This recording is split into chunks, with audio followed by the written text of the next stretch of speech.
So without further ado, I'd like to introduce our panelists today. Here we have Dr. Deborah Burnett, who is a licensed clinical psychologist and certified group psychotherapist specializing in individual couples and group psychotherapy, and she maintains a private practice here locally in Encinitas. Then we have David Christopher, who has over 30 years of experience working as a highly skilled licensed marriage and family therapist. Next is Lisa Falls, who is a registered board-certified art therapist. She also happens to be the program coordinator and instructor for the UCSD Extension Specialized Certificate in Therapeutic Uses of Art. That's a mouthful.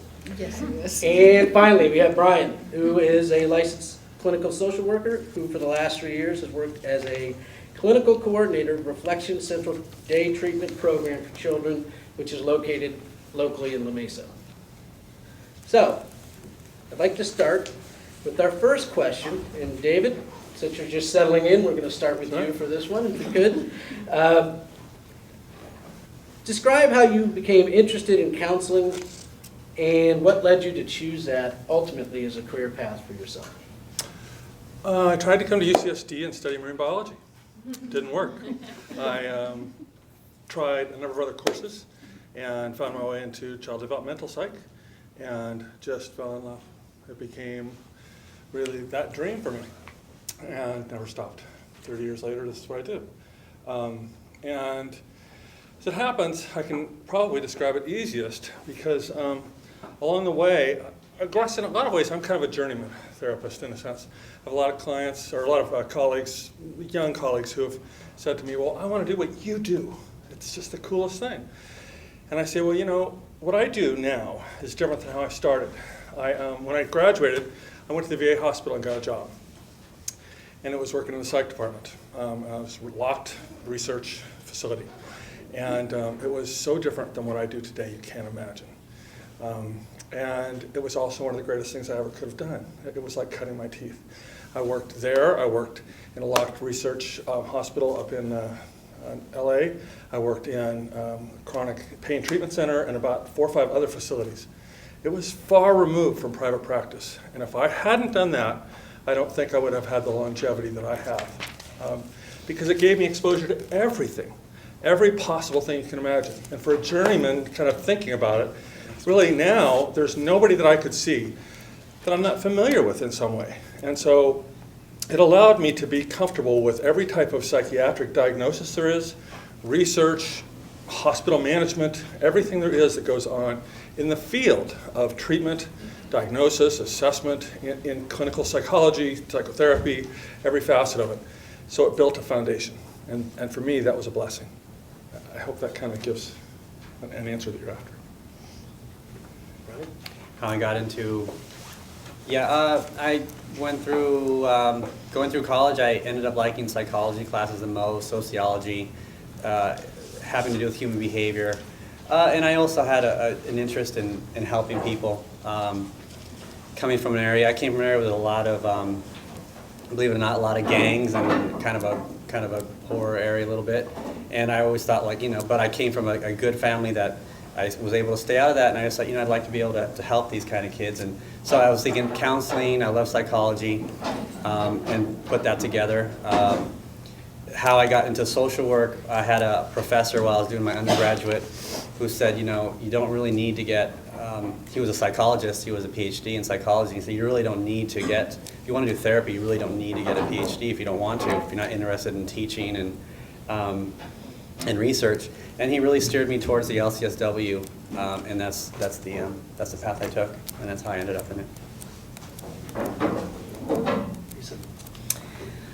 Let's see. Well, I started out I still am an artist, and I first went to school after my undergraduate degree to get my MFA in painting and printmaking. At that point, I had no understanding that there was such a field called art therapy, and all the while, people would say to me, friends, mostly my friends would say, Lisa, you'd make a really good therapist. The way you listen and that kind of thing, I think, no, I'd rather go paint my studio. And I have enough friends telling me their problems. I'm good. And what the real turning point for me was in well, a couple of things. And in retrospect, I realized I had some traumatic events happen in my own life, and I painted about them. And then I was working in a studio, and I had a friend who, he and his daughter lived in the same studio building. And they were going through, he and his wife were going through a really messy divorce. And she used to come, she was 6, she used to come to my studio and make art and tell me stories. Now, if you ask a 6-year-old how they're doing, they'll say generally, fine. I mean, it was a really messy divorce. But she started telling me stories. She started using my imagery. She started making paintings. She started using, I have these little creatures that I work with and painted and coming up with stories. And I found it really fascinating. And I'd go to her father and I'd say, you know, from the stories, and I'd say, I think you might want to look into something. And one day he said to me, he said, you know what, this really makes me mad. And I said, what makes you mad? He said, she talks to you. She tells you things. She gives you information that she never gives to me. And I said, what do you mean talk to me? She doesn't talk to me. She shows me and she tells me stories. And at that point somehow converged with, I found out there was such a thing as art therapy, and I thought, now that I could do.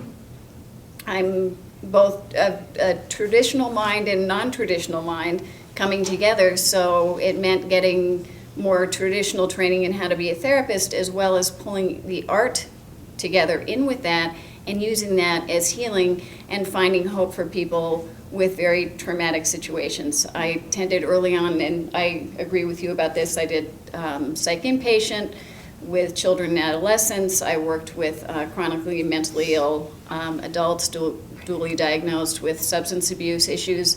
I worked as in a hospice as a bereavement counselor, and found that I had, in using the art therapy and with some of my skills, that a lot of the more difficult situations and traumatic kinds of things that people would ask me to work with that. And so that's been one of a big focus of mine, is different kinds of trauma. I work extensively with AFSP, American Foundation for Suicide Prevention, as well as I've worked a lot with families who have lost someone to suicide, as well as different kinds of trauma and different kinds of abuse.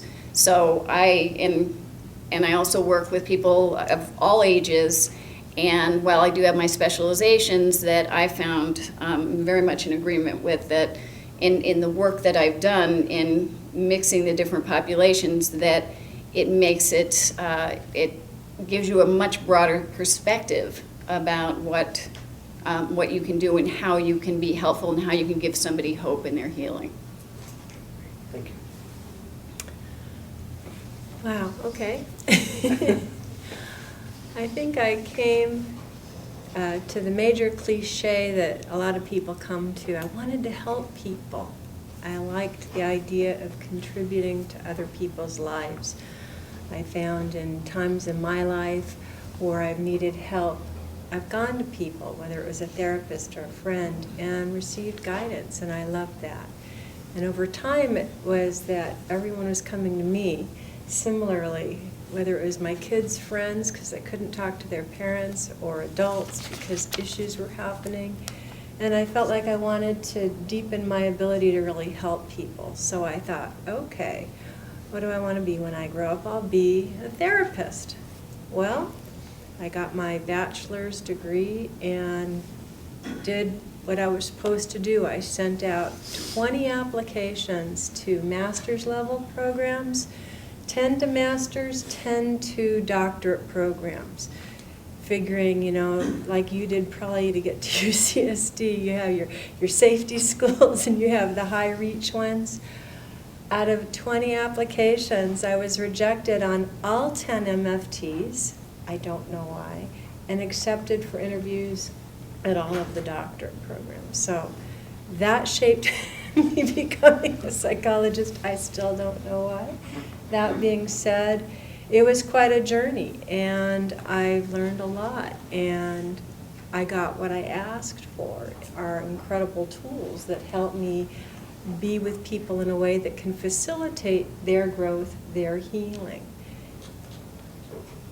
Great. Thank you all.